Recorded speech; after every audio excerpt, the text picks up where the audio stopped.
Di bulan Sya'ban ini perumpamaannya semakin kita memperkuat hiasan kita pada badan ini. Setelah kita bersih dan kita memakai hiasan tersebut. Setelah badan kita bersih dan kita berhias, maka masuklah kita kepada bulan yang suci, yaitu bulan Ramadan. Bulan Ramadan adalah bulan yang suci, dimasuki oleh jasad yang suci dengan batin yang suci. Maka keluarlah kita nanti di bulan Ramadan mendapat predikat ataupun pangkat dari Allah Subhanahu wa taala, la'allakum tattaqun, niscaya kalian menjadi orang yang bertakwa. Jadi Ramadan itu sangat erat kaitannya dengan bulan Sya'ban, dan bulan Sya'ban sangat erat kaitannya dengan bulan Rajab. Artinya barang siapa yang hendak mampu untuk menghidupkan bulan Ramadan, maka hendaknya dia harus berusaha mulai dari bulan Rajab. Siapa yang dimudahkan Allah Ta'ala untuk menghidupkan bulan Rajab, maka Allah pun mudahkan untuk menghidupkan bulan Sya'ban. Dan siapa yang dimudahkan Allah menghidupkan bulan Sya'ban, maka Allah juga permudah untuk menghidupkan bulan Ramadan. Maka oleh sebab itu, 2 bulan ini, Rajab dan Sya'ban, jangan kita lewati begitu saja. Karena 2 bulan ini adalah 2 bulan mulia, 2 bulan yang sangat berarti untuk kita. Kalau kita hendak menghidupkan bulan Ramadan, maka 2 bulan ini harus kita perhatikan. Jadi artinya kadangkala hanya kita mementingkan bulan Ramadan saja, tapi bulan Rajab dan Sya'ban tidak kita perhatikan. Orang yang Allah lalaikan di bulan Rajab, maka Allah lalaikan juga di bulan Sya'ban. Kalau Allah sudah lalaikan bulan Rajab dan di bulan Sya'ban, maka nantinya pun begitu juga. Bulan Ramadan pun akan Allah lalaikan juga. Berat hatinya, berat jasadnya untuk menghidupkan bulan Ramadan tersebut. Maka oleh sebab itu, ini masih ada waktu kita di bulan Sya'ban. Di bulan Sya'ban, amaliyahnya yang kita patut untuk memperbanyak adalah salawat kepada baginda Nabi Muhammad SAW. Adapun lafaz salawat itu banyak. Bisa dengan menggunakan Allahumma shalli ala Sayyidina Muhammad wa ala ali Sayyidina Muhammad, atau dengan menggunakan salawat Jibril sallallahu ala Muhammad sallallahu ala Muhammad. Nanti diakhiri kalau kita bermandak, tambahi sallallahu alaihi wasallam, sallallahu ala Muhammad wa ala alihi wa sahbihi wasallam. Jadi Nabi kalau bersalawat itu jangan lawan Nabi aja, salawat juga atas keluarganya Nabi, wa ala ali Sayyidina Muhammad. Jadi bersalawat atas Nabi dan salawat kepada keluarga Nabi, dan ini salawat yang diterima dan sampai kepada baginda Nabi Muhammad SAW. Dan yang paling afdal salawat itu adalah salawat yang tertera dalam Al-Quran, yaitu salawat Ibrahimiyah. Allahumma salli ala Sayyidina Muhammad wa ala ali Sayyidina Muhammad kama sallaita ala Sayyidina Ibrahim wa ala ali Sayyidina Ibrahim wa barik ala Sayyidina Muhammad wa ala ali Sayyidina Muhammad. Salawat yang warid daripada baginda Nabi Muhammad sallallahu alaihi wasallam, ataupun salawat yang disabdakan oleh Rasulullah, yang direkomendasikan oleh Nabi, yaitu salawat Ibrahimiyah. Paling bagusnya salawat. Cuma terpanjang bang salawat ini sampai fil alamina innaka hamidun majid. Ya, cuman kalau hendak menggawi mungkin sehari 10 kali insyaallah kau aja. Untuk lafaz-lafaz salawat yang lainnya itu bebas ya. Mungkin hendak salawat yang kamilah, hendak salawat busyra, hendak salawat Allahumma shalli ala Sayyidina Muhammad wa ala ali Sayyidina Muhammad, atau sallallahu alaihi Muhammad salawat Jibril. Yang penting intinya di bulan Ramadan ini perbanyak salawat. Dan tentunya salawat ini pasti diterima oleh Allah Subhanahu wa taala. Zikir yang tidak diragukan lagi diterima oleh Allah adalah salawat. Kalau amaliyah yang lain, bainal maqbul wal mardud, bisa diterima dan bisa ditolak. Kita baca Quran bisa diterima, bisa ditolak. Kita sholat bisa diterima, bisa ditolak.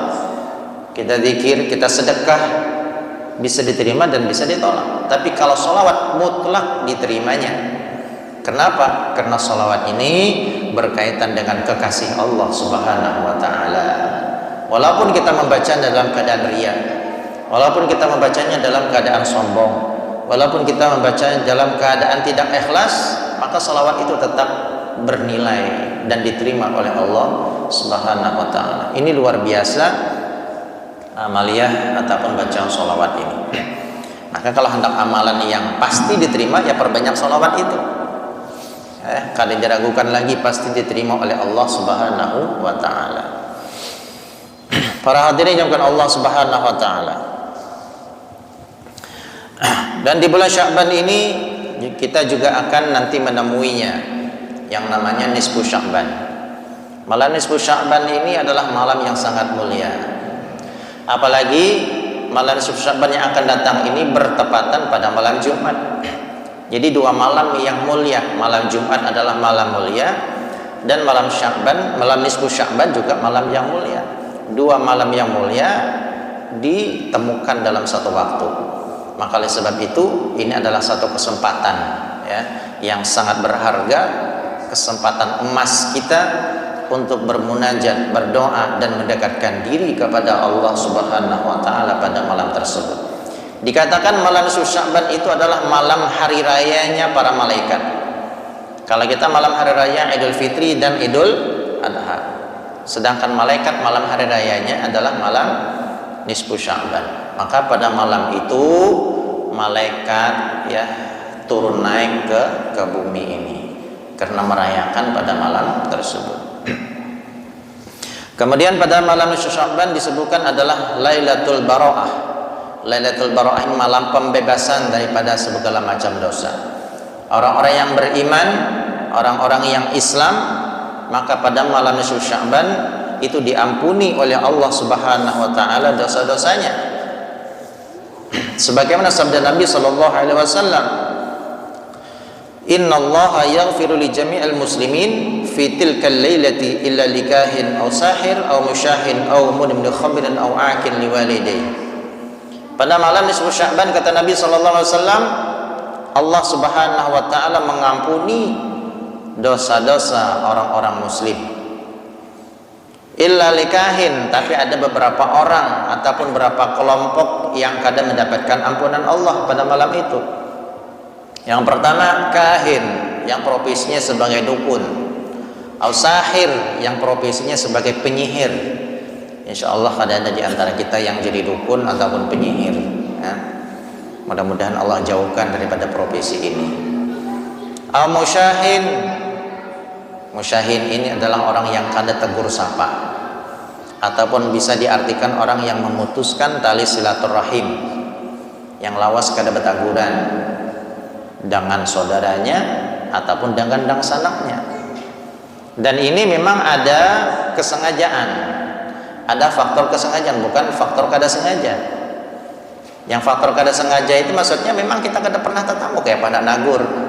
Niat hati kada ada memutuskan tali silaturahim, tapi memang kada pernah ketemu. Nah, yang dalam hal ini bukan termasuk orang yang memutuskan tali silaturahim. Yang dimaksud dengan memutuskan tali silaturahim itu sudah tatamu tapi kada menagur. Dan kada menagurnya memang inya ada rasa kada suka, ada rasa benci, ada rasa dengki, ada rasa dendam, sehingga dia kada menagur. Nah, ini yang disebut dengan musyahin, ataupun disebutkan apakah karena ada permusuhan ataupun perselisihan. Maka orang yang seperti ini tidak termasuk orang yang mendapatkan ampunan dari Allah Subhanahu wa Ta'ala pada malam nisfu Sya'ban.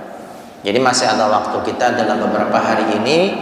Jikalau ada di antara kita misalkan saudara kita yang kada kita tegur ya karena mungkin ada salah satu sebab masalah pribadi, maka masih ada waktu untuk memperbaikinya. Bersalaman ya. Di antara bersalaman itu hikmahnya adalah menyambung tali silaturahim. Ya, jadi orang yang bersalaman itu artinya inya kada mengganggu saudaranya, artinya inya menyambung tali yang sudah putus. Dengan menyambung tangan, hakikat di hati adalah menyambung tali silaturahim yang telah lama terputus. Maka dengan bersalaman itu tali silaturahim tersambung kembali. itu hanya sebagai simbolnya. Karena kata Nabi sallallahu alaihi wasallam, "Idza taqal muslimani fatasafaha," apabila dua orang muslim kemudian saling bersalam-salaman, faqusimat bainahuma mi'atu rahmah, maka akan dibagi untuk keduanya ini 100 rahmat. Allah turunkan untuk dua orang yang saling bersalaman tadi 100 rahmat Allah beri. Kemudian watis'a watis'una rahmatan li aktsarihima bishra, dan yang mendapatkan 99 rahmat di antara keduanya itu adalah orang yang paling banyak senyumnya. Yang paling tersenyum di antara keduanya itu tak banyak mendapatkan rahmat Allah Subhanahu wa taala. Banyak 99. Kita bersalaman lawan orang bersalaman tersenyum lawan kita. Takurihing, tersenyum, tabassam kalau bahasa Arabnya. Sedangkan kita kada tersenyum, datar muhanya, karas muha. Maka kita dapat 1 rahmat, dan yang tersenyum tadi mendapatkan 99 rahmat dari Allah Subhanahu wa taala. Maka sebab itu jangan sampai kalah kita dengan kawan kita. Kalau kawan tersenyum, kita juga harus tersenyum. Maka kalau sama-sama tersenyum, maka insya Allah sama-sama bagiannya. Yang 150, kita juga 50. Nah, itu adalah diantara hikmah kenapa kita dianjurkan untuk selalu bersalam-salaman. Dan selama kita bersalaman, kata Nabi SAW, sebelum kita lepas tangan kita, maka selama itu Allah menggugurkan dosa-dosa kita. Ya, semakin banyak orang yang kita salami, maka semakin banyak dosa yang Allah gugurkan, dan semakin banyak rahmat yang Allah turunkan kepada kita.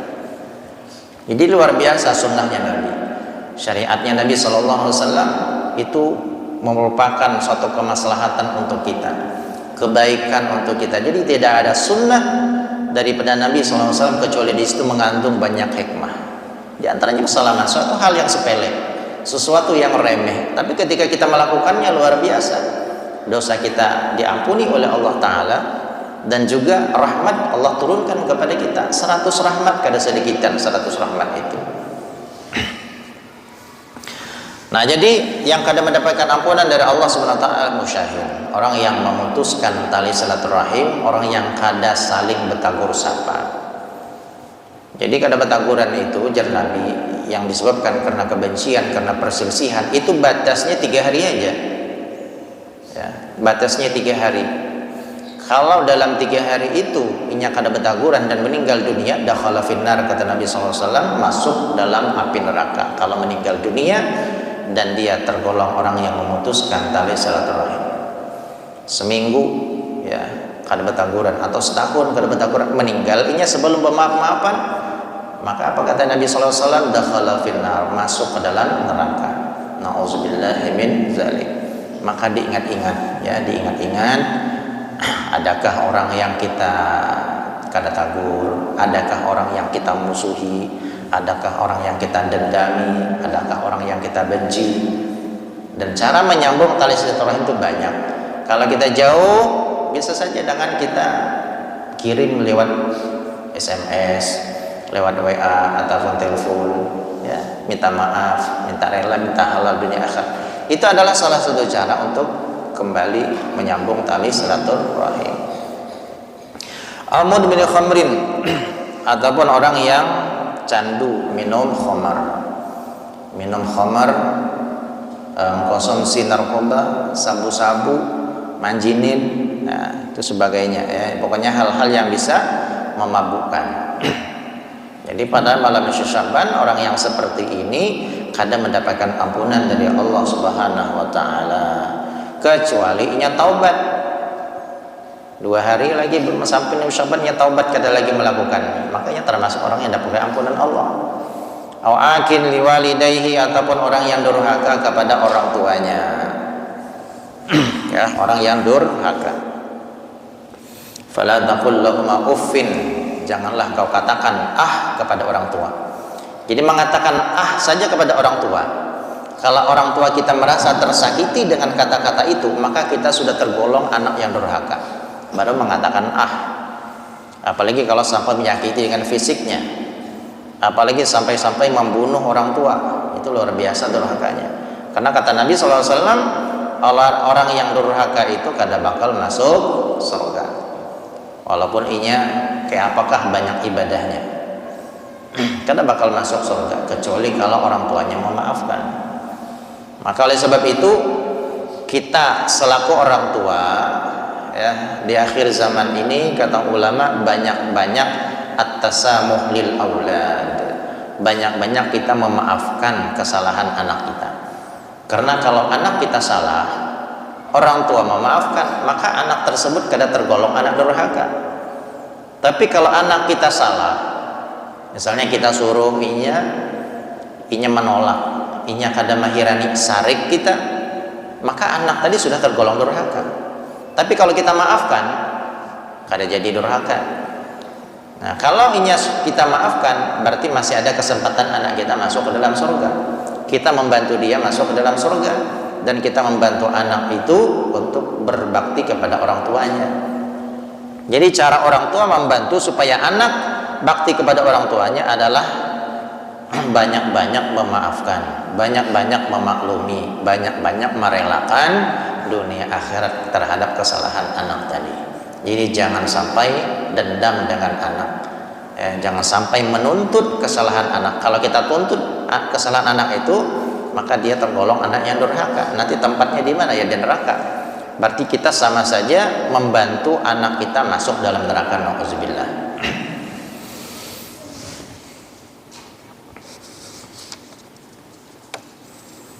Nah, itu diantara keutamaan malam nisfu Sya'ban, yaitu semua orang muslim mendapatkan ampunan dari Allah Subhanahu wa taala, kecuali orang yang kahin, dukun, tukang sihir, dan juga orang yang memutuskan tali silaturahim, peminum khamar, dan orang yang durhaka kepada orang tuanya. Kemudian lagi keutamaan malam nisfu Sya'ban, Rasulullah SAW bersabda, man ahya layalil khamas wajabadahul jannah. Barang siapa menghidupkan 5 malam wajib mendapatkan surga. Yang pertama malam tarwiyah, yang kedua malam arafah, yang ketiga lailatul nahar malam Idul Adha, yang keempat adalah lailatul fitri malam Idul Fitri, dan yang kelima lailatul nisfi min Sya'ban, malam nisfu Sya'ban. Jadi 5 malam ini kalau kita menghidupkan, kata Nabi SAW, wajib mendapatkan surga. Kayak apa cara menghidupkan malam-malam itu? Kata ulama paling sedikitnya dikatakan menghidupkan malam itu adalah dengan cara sholat isya berjamaah, dan juga dengan sholat subuh berjamaah. Tekad berniat yang kuat untuk sholat subuh berjamaah, ini paling sedikit. Nah, setelah itu bisa ditambah dengan amaliyah-amaliyah yang lain. Ini paling kurang ya, minimal. Makanya bulan Sya'ban gena, ya, diantaranya kita membaca Yasin 3 kali. Itu menghidupkan malam nisfu Sya'ban juga. Ya, Yasin adalah qalbul Quran, ya, jantungnya Al-Quran. Dipilih oleh para ulama, ya, supaya kita kada tapi uyuh, maka jantung Quran langsung dipilih supaya pada malam itu kita mendapatkan keutamaan yang besar dalam arti menghidupkan malam nisfu Sya'ban. Kemudian insya Allah setelah maghrib juga kita akan melaksanakan sholat hajat ataupun sholat tasbih, yang biasanya sholat tasbih kita laksanakan setelah sholat isya. Tapi mudah-mudahan nanti, ya, malam Sya'ban nanti malam sholat tasbihnya bisa kita laksanakan setelah maghrib, ya, supaya lebih banyak yang bisa menggawi. Karena kata Nabi SAW, supaya yang tasbih itu digawi minimal sekali seumur hidup paling kada. Kalau sehari sekali, kalau seminggu sekali, kadang kawa sebulan sekali, kadang kawa jus tahun sekali, kadang kawa jus tahun sekali, seumur hidup sekali. Kita ini setahun sekali barang, ya, pada malam nisfu Sya'ban.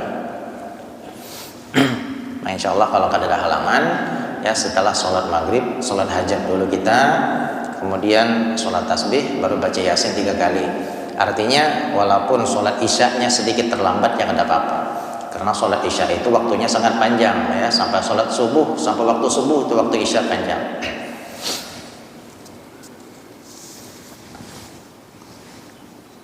Nah, kemudian kalau hendak lagi menambah amaliyah pada malam Sya'ban itu dengan membaca doanya Nabi Yunus, la ilaha illa anta subhanaka inni kuntu minaz zalimin. Ya, dibaca berapa kali? 2375. 2375 kali. Karena di dalam kitab disebutkan barang siapa yang membaca la ilaha illa anta subhanaka inni kuntu minaz zalimin sebanyak jumlah yang sudah disebutkan tadi 2375, takunu amanan fi dzalikal am minal masaib wal balaya wal auham. Aman setahunan itu daripada bala, aman setahunan itu daripada musibah, dan aman setahunan itu daripada pikiran, kekacauan dalam pikiran, kegelisahan, kesumpekan, kegalauan dan kesedihan akan dihindarkan oleh Allah Subhanahu wa taala. Walaupun kesedihan itu akan menimpa kita, tapi kita bisa mengendalikannya. Allah kuatkan kita untuk mengendalikan kesedihan yang kita temui, kegalauan yang kita temui itu kita mudah untuk mengendalikannya. Ini diantara hikmah mengamalkan la ilaha illa anta subhanaka inni kuntu minadz zalimin. Bahkan kata Nabi SAW, barang siapa yang membaca ini 3 kali sehari, ya, doanya Nabi Yunus ini 3 kali sehari, maka tidak membacanya, ya, orang yang mahmumun wala makrubun wala madyunun illa stujiba lahu. Tidak dibaca oleh orang yang punya kesumpekan, kegalauan, kesedihan, kesulitan ekonomi, kesulitan urusan, wala mahzun, orang yang sedih, wala madyun, orang yang berhutang, maka akan dikabulkan oleh Allah Ta'ala hajatnya.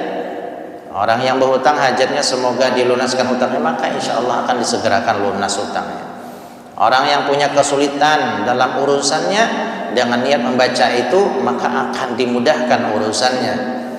Orang yang galau pikirannya, yang sedih karena punya masalah, dengan membaca itu maka dia akan dikeluarkan daripada masalahnya dengan berkat membaca la ilaha illa anta subhanaka inni kuntu minadz zalimin.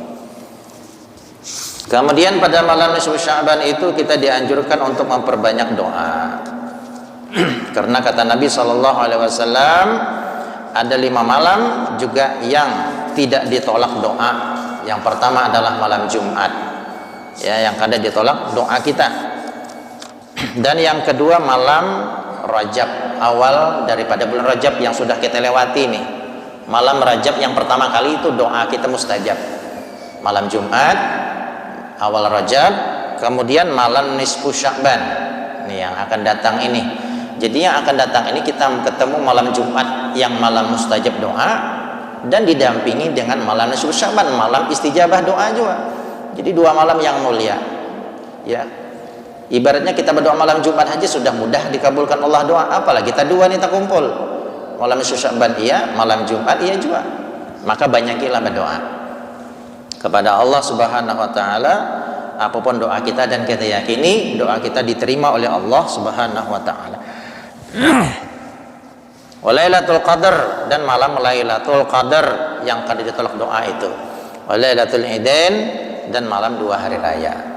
Dan malam Lailatul Qadar ini kalau kita sembahyang tarawih setiap malam, berarti kan setiap sholat tarawih itu kan ada doanya. Kalau kita sholat tarawih tiap malam, pasti ada sholat tarawih kita yang kena pada malam Lailatul Qadar. Maka setiap kita sholat tarawih berdoa, berarti ada doa kita yang tak kena malam Lailatul Qadar. Maka pada malam itu doa kita diistijabah oleh Allah Subhanahu wa taala. Dan Lailatul Qadar ini memang kada ditentukan malam apa. Memang sengaja majhul oleh Allah Subhanahu wa taala, sengaja ditutupi, sengaja disembunyikan. Tujuannya supaya kita berusaha menghidupkan malam Ramadan mulai awal sampai akhir, supaya kita sholat tarawih mulai awal sampai akhir. Maka insya Allah pasti ada takana malam Lailatul Qadar kita menghidupkan dengan ibadah pada malam itu. Nah, jadi itulah beberapa amaliyah, ya, ataupun keutamaan pada malam nisfu Sya'ban. Dan juga satu lagi, malam Sya'ban itu diusahakan dianjurkan kalau bisa mandi ya, sebelum subuh itu mandi. Kenapa? Karena kata ulama pada malam nisfu Sya'ban itu Allah Subhanahu wa taala menambah air Zam-Zam itu ziyadatan zahirah. Allah menambah mata air Zam-Zam itu ke seluruh mata air di dunia. Air Zam-Zam itu dialirkan ke seluruh mata air di dunia. Jadi etikatkan kalau kita mandi pada malam itu rasakan bahwa kita mandi air Zam-Zam. Mudah-mudahan yang pertama Allah angkat segala penyakit, Allah hapuskan segala dosa, Allah gampangkan urusan kita, Allah kabulkan hajat kita. Niat yang banyak ketika mandi itu, dan yakinkan mandi yang kita kubuyakan itu adalah air yang sudah dialirkan oleh Allah SWT, air Zam-Zam tadi. Jadi ini bukan sesuatu yang sulit bagi Allah Ta'ala hendak mengalirkan itu. Kegiatan Isra wal Mi'raj, kejadian Isra Mi'raj aja sangat mudah bagi Allah, apalagi hanya sekedar mengalirkan air itu. Tidak ada yang sulit kalau Allah menghendaki. Hadirin yang Allah Subhanahu wa taala, dan terakhir niat kita membaca surah Yasin nanti, yang pertama minta panjangkan umur, dan yang kedua adalah minta jauhkan daripada bala musibah, yang ketiga minta luaskan rezeki, dan minta meninggal dalam keadaan husnul khatimah. Nah, ini beberapa niat ini jangan lupa ya. Kalau niat yang lain tambahi, kenapa Pak? Hendak niat apa lagi? Mudah-mudahan dengan baca Yasin ini keluarga kita, istri kita, anak-anak kita dijadikan Allah menjadi istri yang soleha, anak-anak kita menjadi anak-anak yang soleh, rezeki kita diluaskan Allah SWT. Pokoknya segala hajat kita, kehendak kita, niat kita pokoknya sampaikan pada saat itu, karena yakini pada malam Sya'ban adalah malam mustajabud doa, dikabulkan oleh Allah Subhanahu wa taala, dan yakini hajat kita dikabulkan Allah pada saat itu. Demikian sekedar untuk mengingatkan kepada kita semuanya, khususnya kepada ulun pribadi. Mudah-mudahan kita dipanjangkan umur oleh Allah Subhanahu wa taala, dan mudah-mudahan kita diberikan taufik dan hidayah, diberikan kemudahan untuk beramaliyah, khususnya pada malam Sya'ban nanti. Kita termasuk orang-orang yang mendapatkan ampunan dari Allah Subhanahu wa taala, orang yang mendapatkan rahmat dari Allah Subhanahu wa taala, dan termasuk orang-orang yang dikabulkan oleh Allah doanya, dan termasuk orang-orang yang Allah pilih meninggal dalam keadaan husnul khatimah. Amin ya rabbal alamin. Ala hazinah wa likuniyas salihah wa ala man wa salafun salih. Al-Fatihah.